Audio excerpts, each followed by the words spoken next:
好啦，我終於忍唔住啦，我要買過另一件實驗袍，因為我實在頂唔順呢件嗰個 quality 太差，白裏透紅。咁我哋今日講嘅滑板教練咧，其實亦都一樣嘅喺呢個市面上咧有唔同嘅 quality 啦，即係所謂百貨應百客啦。到底你想你嘅滑板教練係呢個平價版啦，定係呢個專業版呢？好，唔經唔覺咧，已經嚟到第7集嘅撞板中世紀啊！我係你嘅撞板中年麥斯，即係滑板教練呢個名咧，真係又犯上啲中文嘅老毛病啦，真係太過籠統啦。由呢個 babysitter 去到 coach 去到 instructor 咧，中文咧都係叫教練嘅。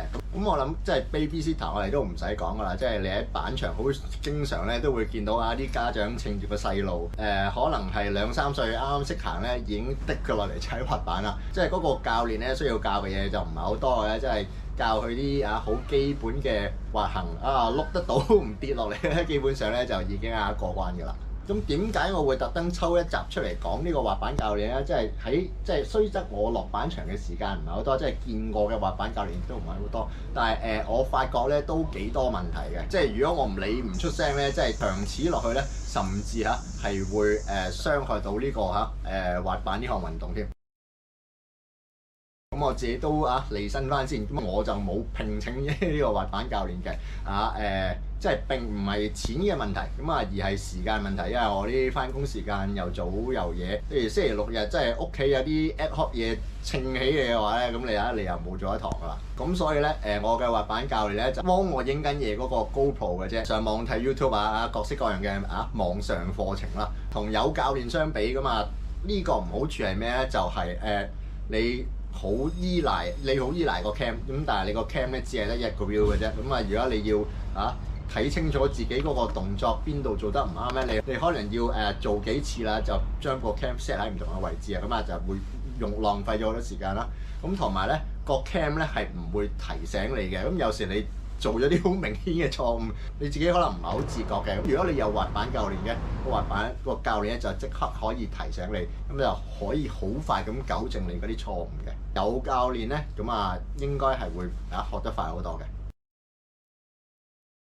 教練嘅工作係咩咧？即係好似好簡單即係教你踩滑板，有好多嘢包括安全有啲咩行為即係對滑板嘅認識板場嗰啲守則禮儀嘈啲嘢你可能講埋即係滑板嗰啲歷史唔同種類嗰啲滑板咁。以我所見，即係大部分嘅教練真係會係用一個peer 嘅身份啦，即係夥伴咁，即係用佢自己過來人嘅經驗咧嚟到去教翻你踩滑板嘅。我會期望佢會識少少即係運動科學啦。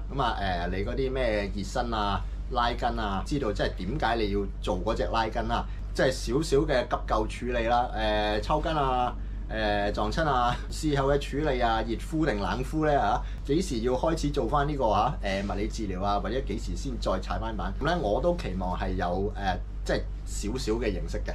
咁仲有課程嘅安排啦，當然由淺入深progressive即係拆開嚟教啦。有樣嘢比較得意嘅，比較着重 free ride， freestyle 咧就比較少嘅。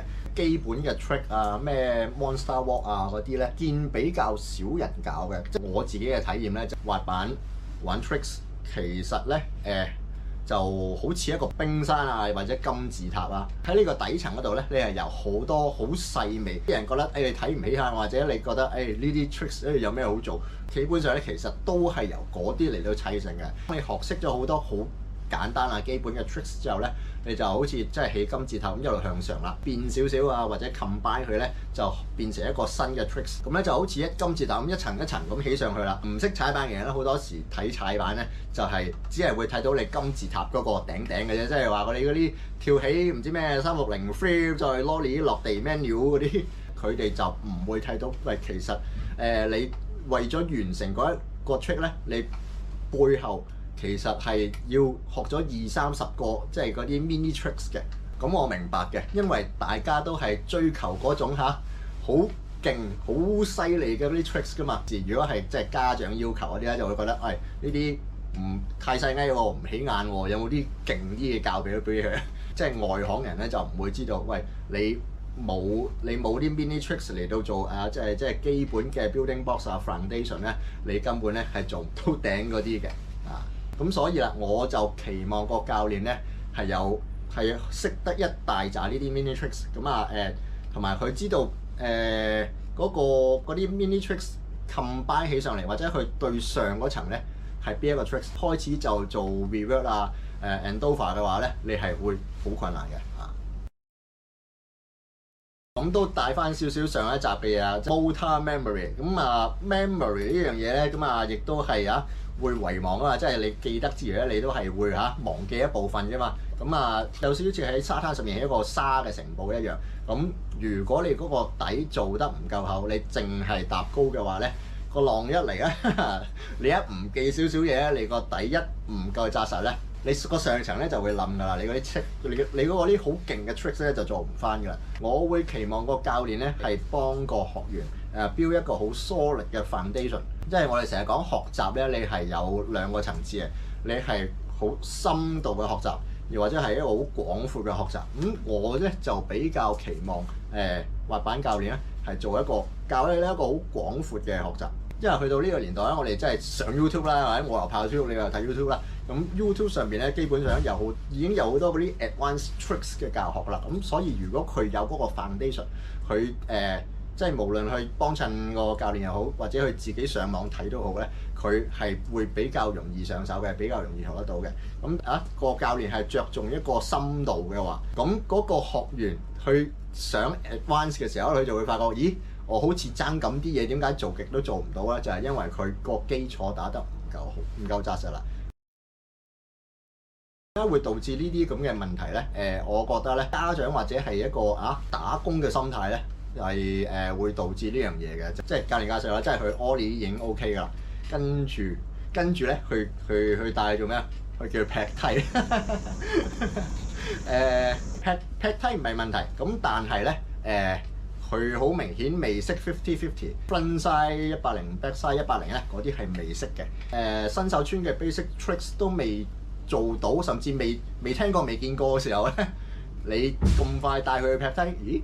咁會唔會即係有少少係為咗影相交差嗰樣嘢咧？因為我好明白有啲家長咧係真係好想個細路即係跟呢個教練好快就可以做到啲乜乜物嗰啲，即係翻去嗰樣嘢啦。即係嗰個學員可能個 foundation 未做得好嘅，你咁快叫佢去劈梯嘅話咧，其實咧係對個細路係幾危險嘅。有人可以用滑板嚟揾食，咁其實咧係一件開心事嚟嘅。咁當然啦，而家即係滑板教練咧係一個真係好混沌嘅戰國時代咁樣嘅。咁良莠不齊，比較參差啦。但係揠苗助長嘅方法咧，唔單止你係危害緊嗰個細路嘅安全啦，個唔好彩佢拗柴受傷，咩斷十字韌帶嗰啲，咁佢嗰個踩板生涯就玩完㗎咯喎。咁喺你嘅教導之下，即係毀咗人哋嘅滑板生涯，你過唔過得去咧？即係好耐之前都聽過呢個嘢，即係師傅領入門修行靠自己。作為一個滑板教練，你點樣去 introduce 一個新人去認識滑板呢樣嘢？就算係作為一個學員，我都覺得即係唔係應該靠晒師傅，即係唔係好似即係我細個嗰陣時嗰啲師徒制咁師傅講乜咧你就跟住做啦。咁就我覺得唔一定嘅，即係喺第二啲運動裏邊咧都仲有機會 OK 嘅。踩板咧嗰個危險性咧，其實係比其他運動咧相對地大嘅。如果有咩事出咗事嘅，你估係嗰個教練痛定係你痛啊？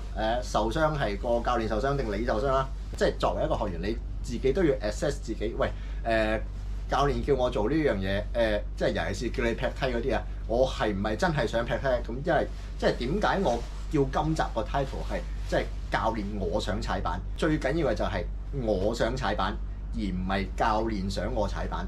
又或者阿媽阿爸想我踩板，自由意志好重要㗎。咁即係而家我見板場有好多即係小朋友啦，小學啊，甚至幼稚園啊，啱啱識行啊，嘢都未講得好咧，就已經落板場啦。即係我好多時都好擔心咧，即係係咪又係即係中國人一窩蜂嗰啲問題啦？即係呢排興踩板喎，等我叫個仔女去踩板先。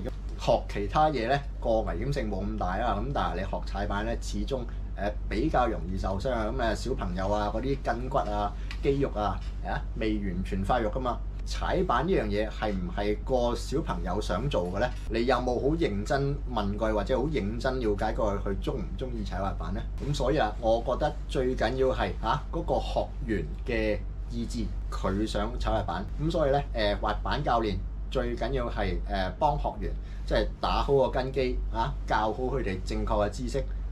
各式各樣嘅守則都係嗰句啦，師傅領入門，修行靠自己。咁一個人即係最終踩板踩得好唔好咧，其實都係睇翻嗰個人自己嘅啫。喺呢個年代，即係師傅就唔會只係得一個啊，亦都唔會跟成世噶嘛。就算你睇 YouTube，你都唔會淨係睇死一條 channel 啦。咁我相信呢個就係咧22世紀踩板獨特之處啦。並唔係無條件接受晒教練嘅嘢。教練我想踩板，唔係教練想你踩板，或者阿媽阿爸想你踩板，就係咁咯。好啦，唔好再打爛人哋啲飯碗啦！如果唔係我落板場咧，可能會俾人追住嚟打。咁我哋下集咧就會其實就係中年人嘅智慧術啦。黐線。